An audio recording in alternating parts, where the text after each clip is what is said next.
ਚੰਨ ਕੋਲ ਪੁੱਛਿਆ, ਚਕੋਰ ਕੋਲ ਪੁੱਛਿਆ, ਕਈ ਵਾਰੀ ਜਾਗਦੇ ਲਾਹੌਰ ਕੋਲ ਪੁੱਛਿਆ। ਤਾਰਿਆਂ ਤੋਂ ਪੁੱਛਿਆ, ਸਾਰਿਆਂ ਤੋਂ ਪੁੱਛਿਆ, ਕਈ ਵਾਰੀ ਗਮਾਂ ਦੇ ਮਾਰਿਆਂ ਤੋਂ ਪੁੱਛਿਆ। ਰਾਵੀ ਕੋਲ ਪੁੱਛਿਆ, ਚਨਾਬ ਕੋਲ ਪੁੱਛਿਆ, ਕਈ ਵਾਰੀ ਟਾਹਲੀਆਂ ਦੀ ਛਾਂ ਕੋਲ ਪੁੱਛਿਆ। ਗੋਟੇ ਕੋਲ ਪੁੱਛਿਆ, ਕਿਨਾਰੀ ਕੋਲ ਪੁੱਛਿਆ, ਕਈ ਵਾਰੀ ਕਜਲੇ ਦੀ ਦਾੜੀ ਕੋਲ ਪੁੱਛਿਆ। ਵੰਗਾਂ ਕੋਲ ਪੁੱਛਿਆ, ਮਲੰਗਾਂ ਕੋਲ ਪੁੱਛਿਆ, ਕਈ ਵਾਰੀ ਫੁੱਲਾਂ ਦੀਆਂ ਰੰਗਾਂ ਕੋਲ ਪੁੱਛਿਆ। ਸ਼ਾਹ ਕੋਲ ਪੁੱਛਿਆ, ਰਿਆਜ਼ ਕੋਲ ਪੁੱਛਿਆ, ਕਈ ਵਾਰੀ ਦਿਲ ਦੀ ਬਿਆਜ਼ ਕੋਲ ਪੁੱਛਿਆ।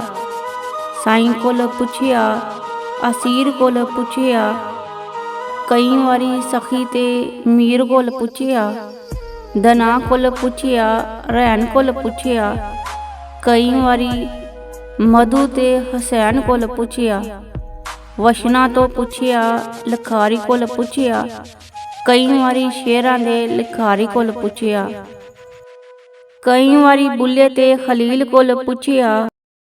ਹਰ ਪਾਸੇ ਡੂੰਘੇ ਜੇ ਹਨੇਰਿਆਂ ਦਾ ਨਾਂ ਸੀ। ਲੂ ਲੂ ਧੁੱਪ ਸੀ ਤੇ ਲੈ ਲੈ ਛਾਂ ਸੀ। ਪੁੱਛਦੀ ਨੂੰ ਵੇਖ ਕੇ ਤੇ ਜੱਗ ਸਾਰਾ ਹੱਸਿਆ। ਪਤਾ ਚੰਨ ਮਾਹੀ ਦਾ ਤੇ ਕਿਸੇ ਵੀ ਨਾ ਦੱਸਿਆ।